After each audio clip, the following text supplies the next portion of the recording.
Okay, hello YouTube. This is an update on my HO scale layout. Um, if you haven't already seen my layout on other videos, it's an HO scale, of course, and it's based on, well, it's based loosely on the area of West Central New Jersey. Normally I have backdrops up here, but I've taken those down right now. As you can see, everything is apart. Not everything, but I'm doing some work over here on the west side of town. I've built a little park over here next to this. I put in a parking lot and a tree, and I'm going to put some park benches with some people. It's a little city park next to this industry back in that corner. I'm also going to be working on finishing, completing my power plant here. I've gotten quite a bit done on that. As you can see, I got some guys here. They're digging in front of the power plant. My weathering didn't come out exactly all that great as I wanted it to. This is the first building I actually weathered. Kind of screwed up a little. So I put some vines going up the side to cover up some of the spots where I did screw up. In the long run, it'll be fine. It'll come out fine. I'm doing a good job on the overall structure and everything else on it. But this is my power plant, and there's a factory here, Imperial Foods, and I got some touching up to do on the scenery. I was doing scenery last night, and some little bit of a gravel driveway into this industry, into this coffee. It's actually a coffee company, but actually the building is actually over here right now. It's misplaced on the layout, but this is the building that would normally go there. It's Blue Moon Coffee. It's just something I made up. I took a pickle factory and made it. And over here I got Hoffa cement, and that came out really well. But I have to paint the insides of these buildings because I've lit a few structures already. I lit this, and I've illuminated this, the depot, which came out really good. I took an old Bachmann and I bashed it, or kit bashed it, whatever you want to call it. But it needs some weathering, and there's a couple cracks where the light comes through on the bottom where this man is standing here, and so I have to weather it and fix that. And the name of my town is Brookfield. It's a fictional town that I created. This is purely, the whole thing is, the layout is purely fictional, but like I said, it's basically loosed on West Central New Jersey. I run CSX, Conrail. Well, okay, let me start with the name. The name of the railroad originally in the beginning was Pine City Railroad. Then I changed it to Pine Barrens Railroad. Then I changed it to Pine Lands Railroad, which I think was the best one. But then I turned around and even gave it a better name, Pineland Central. So I think what I'm going to do is, I still like the name Pineland, so I'm going to paint up a few of my own engines, get some undecorated engines and paint them up, and paint them in the Pinelands Railroad theme. And then later I'm going to paint some Pineland Central, so make it look like, they changed the name, whatever. My story basically is, originally this line was the Jersey Central, and of course they went bankrupt, and Conrail took over. So my story, Pinelands Railroad took over, and Conrail runs on here, CSX, NS, New York Central, Pennsylvania Railroad, Amtrak, let's see, there's other ones. There's Pennsylvania Reading Seashore Lines, Jersey Central, which in my storyline remained a short line, and they were limited to a certain area as a short line, so they still run through. It enables me to still run their engines through here, as they're an interchange with this railroad, just as the PRR is an interchange, just as Amtrak and Pennsylvania Reading Seashore Lines and Now now I've also added something to this layout. I've added Santa Fe. This is a new engine I bought recently. It's a really nice SD 26, and well, I fit them in. I'll put it that way. You know, I got my own story created. I like Santa Fe, so I run Santa Fe because I really love the way they look and I love the way their horns sound, and I love that railroad. So I've added it in as another engine that interchanges and fictitiously has a railroad yard up here in North Jersey, in the northern part of New Jersey, and they deliver from time to time. They come through here, and I even built their own little sand plant. I call it Santa Fe Supply, Santa Fe Sand Supply. These little caboose here, maintenance caboose, is the office, and I already had this tower which came with one of those low budget, low priced sets. I don't remember I think it was Lifelike. I can't even remember. I don't usually get into Lifelike too often. Sometimes I do, sometimes I don't. But Lifelike does make some good proto engines, and I have some. But anyway, that's my sand plant. And this is my coal depot.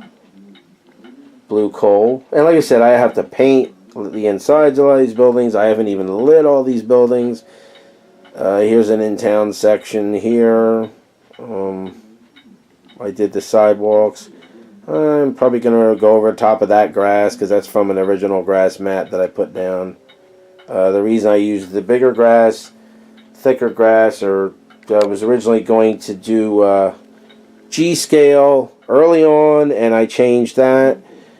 And when I first started this hobby, I didn't really know what I was doing. It was 12 years ago. And so, you know, I made a few boo-boos, mistakes in the beginning, things I should have done differently. For instance, painting the track. I've had to go and hand paint the rails later. And I actually took one of these tester markers and actually hand painted the ties over here afterwards. Some of them got painted when I painted the rails, but I painted the ties afterward too. So I'm still in the process of doing that, in the process of doing scenery. Let's see. I'm trying to think. I do have a Winchester and Western engine that I do run from time to time, and that's a nice little engine. Actually, it's right here. It's an RS3, I believe. So here's some of my engines right here, and Jersey Central, and there's a Rio Grande, Santa Fe. You know, some of these are real cheap engines. Some are more, you know, I paid more money for. There's a Pennsylvania, Winchester and Western cars. Then I have a little trolley car, which I've buried the track in the road there, and that runs from this street all the way up through town, and it stops right there. And I've got some of these lower priced, these crossings, they're not exactly lower price, but they're the kind that are based on the weight of the car. They're activated by weight. They don't light up, so I maybe rig that up later on differently. Here's my Clyde and Dale's Barrel Company, Barrel Factory, Dayton Machine Company, which goes over there on that siding. I'm working on that now. So, basically what I used for the road bed, I used the Woodland Scenics foam road bed. I put that down, and then I ballasted. And like I said, I'm doing scenery over here. Park here, a little park I made here. I'm going to put some benches with people on it. There'll be changes made as I go along. I'm going to put an electrical, one of those things with the transformers up in here next to the power plant. I'm going to put a little lighted sign on top of the power plant. I'm going to do more signs. I actually have street signs. This one right here, I don't know if I can get it to focus this far away. I actually have names on the street signs. Actually, if you look at this one, you may be able to see it. Let's see.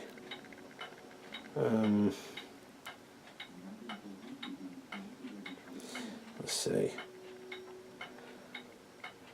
Well, you can't see it, but well, maybe you can. Pine Street. Yep. Pine Street and Cedar Street. So I haven't done like, all the detailing yet. I have some stop signs like down here where this car stopped. And I have to weather cars. I have to weather, the vehicles, rolling stock. I just weathered my first locomotive, and that is right here. And I thought I actually did a pretty good job for, having never weathered a locomotive before. Let me pick it up differently here so I can get a better camera view of this. Kind of got some brownish tarnish on top, and the front here. I may wipe a little bit of this off too because I chalked it. This I can't wipe off because I dull coated over, but that's fine. It's soot all over it from the. I think it came out pretty good. It may be a little bit botched up, but for a first time, I don't think it came out too bad at all. I weathered this using, I'd have to look at the name of these chalks now because I can't remember the name of these chalks I used. But I used powders. Of course, I dull coated it, and then I covered the windows, dull coated it. I put them on the trucks here. You can see I got some rust, and I got some earth color, and it came out pretty good. This engine has sound and DCC in it, and this is one of my favorite locos. This is, of course, Conrail. And that's, like I said, that's my first weathering job, and it won't be my last. And I'll be doing CSX and NS too. I have a CSX here. These are all GP40s -2, GP40-2. Let's see. I just want to get an idea of the name of these. They're Bragdon Enterprises. The chalks that I used. Let's see what we got here. Got a mess here. I mean, there is just stuff. This table, just stuff piled on top of each other. I mean, when I want to find, there's just stuff buried. When I want to find things, I have to basically take things off and dig for it. Bragdon Enterprises. These are the chalks that I used. And they're very, very nice chalks and very efficient. Seems like it's very easy to weather that way. I do plan on getting an airbrush, but I don't have the money yet to do that, so I haven't. Also, on this layout, I run DC, just regular DC. It's a True Sound Rail Tech. I'm not sure. Does MRC make Rail Tech, or is Rail Tech Tech 2 Rail Power? That's what it is. And it's a very, very efficient transformer. I mean, this thing runs double heading DC locomotives with sound. Right here I have the Quantum Engineer. What I'm planning on doing, this runs all the sounds, of course, on the locomotive. It doesn't run every single locomotives that have sound, every single one. Some of them you can't run, like Athearn, different ones you can't run. So what I'm planning on doing is, investing in this, not DCC, but the MRC Tech 6, which actually you can program locos and you can run the old DC as well as the DCC by switching back and forth from dual mode to standard mode. I got some other locos here. I got some New York Central, and these are just regular DC trains up here. Conrail SD 40 maybe, I don't know, 30 is Reading, it's just regular. That one has sound, that Conrail. But anyway, I got a CSX switcher.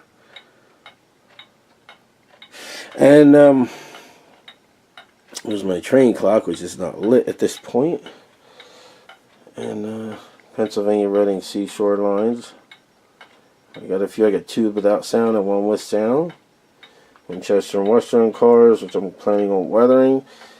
I'm going to have to paint my own GP9 Winchester and Western, so I have to buy an undecorated one to do that, to make the Winchester and Western engine, because they run in my area. So I'm going to work them into the storyline of my railroad too. So that should work out fine. But anyway, like I said, this is based on West Central New Jersey. And actually, it's a little bit, you know, the facts about the railroad, the geographical location, it's a little bit tweaked in a way, because I wanted to run it based on the Pine Barrens, but I also wanted to have mountains. So I have backdrops of mountains if you watch my other videos. But there's no mountains here. So, I mean, if you go to West Central New Jersey or further up north, you'll have mountains. So, yeah, it's the Pine Barrens, but it's my own, because the Pine Barrens don't actually extend up there, but it's just, you know, I've tweaked things, facts and different things, geographical locations, and to my own desire and my own, it's, like I said, it's a fictional freelance railroad, and right here is the main line, which goes all the way around. It's a 12 feet by 11 and foot 10 inches long. No, sorry. It's 11 feet 10 inches long and about 6 feet wide. Something like that. The length. And here's the main line, and right here is the switch for the industrial track, which I call the Brookfield Industrial Track, which of course leads you around. Of course, here's the train station. The passenger train can back into here. Of course, I got my little Brookfield sign on there from my town. As you can see, I used a labeling machine for that. But the Brookfield Industrial Track goes through here to the depot, which is here in United Trucking Terminal. Then it goes around this way to Dayton Machine Company, which would normally be over there on that siding that goes inside that building, but that's moved right now because I'm working on it. Around to the power plant, to Imperial Foods, which they both share the same siding, to this lumber mill, which is over here. I think it's Hillside Lumber and Millwork Company, which is actually well, it's hidden behind that bottle of scenery material, but it actually has a siding that comes in. It doesn't come in alongside, so I don't have the space, but it has the siding. And then I forgot, you know, you got the coal company right here and the sand company. That's part of the industrial track too. So I plan on putting on more pine trees. I just ordered a package of 18 pine trees. So I plan on putting a lot more pine trees in the scenery. Of course, I got my tractor trailers here. You can see them backed up to the depot, and then I got a little food stand there, and then I got my houses here with the people. And I need to detail, maybe do some sidewalks. And over here, I did a sidewalk, as you can see, around that block there, and over here, let's take a closer look at this. There's a store down in here, and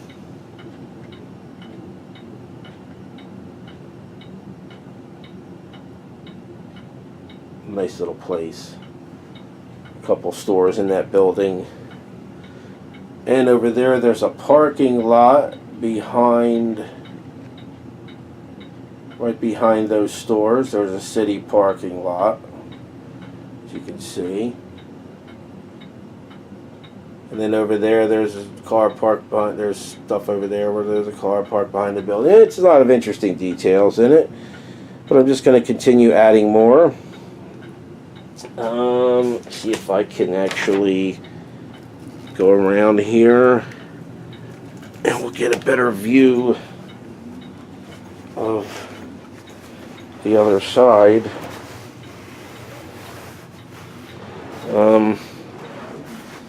Yeah, here we go. If you look behind here,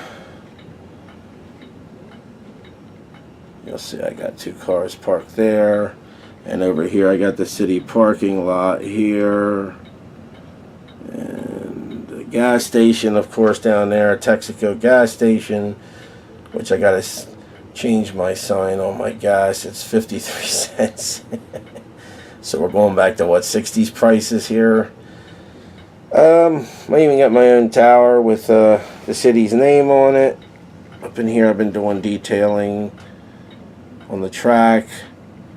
I just ballasted all this track, and I'm going to finish that scenery tonight and get that going, and clean up this track, paint some more ties that need painted, and get my trains running again before I actually attempt to work on anything else, any more scenery. Let's see what we got over here. We got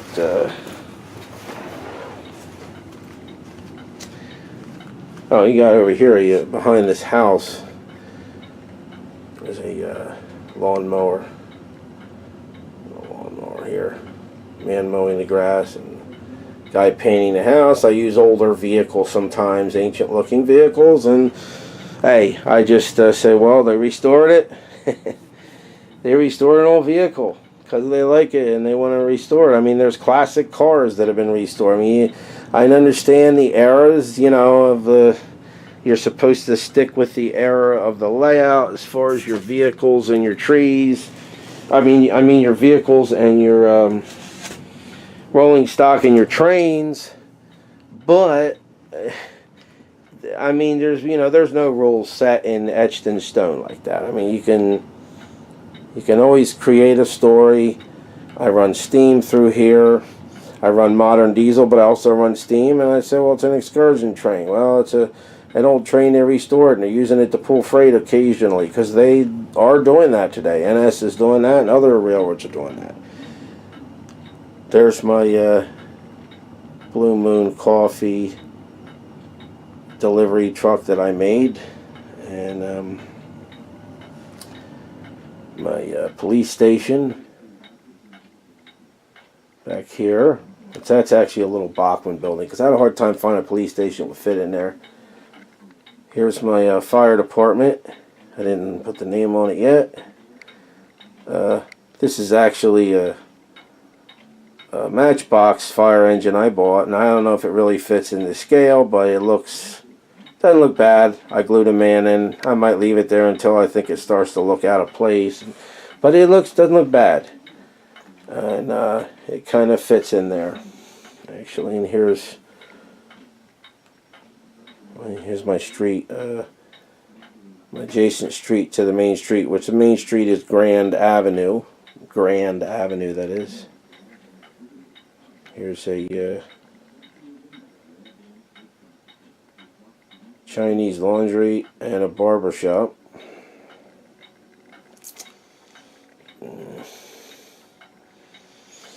I actually bought that building, already built, it was used. Over here is my car dealership.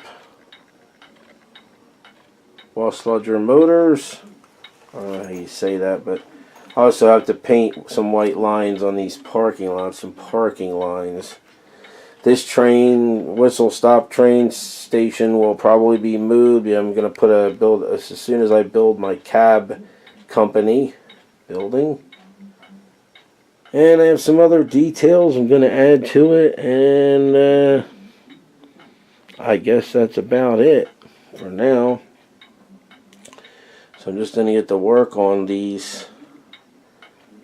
rest of my scenery and see what I can do there, and then I'll be back running trains again. So thanks a lot for watching, and comment if you'd like on anything. Let me know what you think of this fire engine. I really don't think it's the right scale, but it could be. It's an old-fashioned, can't remember what you call that engine, actually. I knew the name. About back here, there's a trash truck, by the way. Sometimes I buy Matchbox trucks because they fit. The cars don't fit, but the trucks fit. Here's one, he's trimming a tree here, and in the backyard here, there's this woman walking, and there's the church over here. Man talking to the lady, and the minister of the church, or the preacher, or whatever. Electrical utility truck. I mean, I got all kinds of details in here. I even have a yellow truck that I took and detailed out for my Blue Moon Coffee Company. This is my own creation. Of course, I got the logo from online. Oh, also, I made a building here that was special. And I was up in Stowe, Vermont. I ate at a place called the Blue Moon Cafe. So I actually called them when I was building my model railroad and asked them if I could print out their logo for their sign and make my own Blue Moon Cafe for my railroad. And there it is. I haven't detailed the inside of it yet, but there it is. Blue Moon Cafe. So, as we go along, then I got the water supply place, which is out of place there. And it normally goes back here. I even got a lift truck and a little loading dock on the back of my power plant here. So the train could actually stop on the industrial track and they can unload it. I've actually stopped trains on the industrial track and simulated that they were being unloaded by certain places don't have a siding. I know in real railroading that's not common. It's not really prototypical, but like I said, I make exceptions with my railroad. And didn't mention the Walters building here, but I think that about covers it. And as the layout progresses along, I will be back with more. Thanks for watching.